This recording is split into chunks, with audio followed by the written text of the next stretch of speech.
بسم اللہ الرحمن الرحیم۔ شروع اللہ کے نام سے جو بڑا مہربان نہایت رحم کرنے والا ہے۔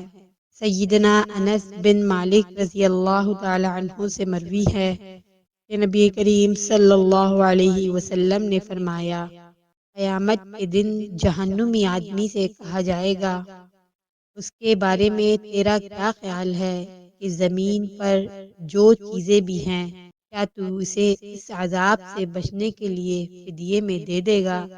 وہ کہے گا، جی ہاں۔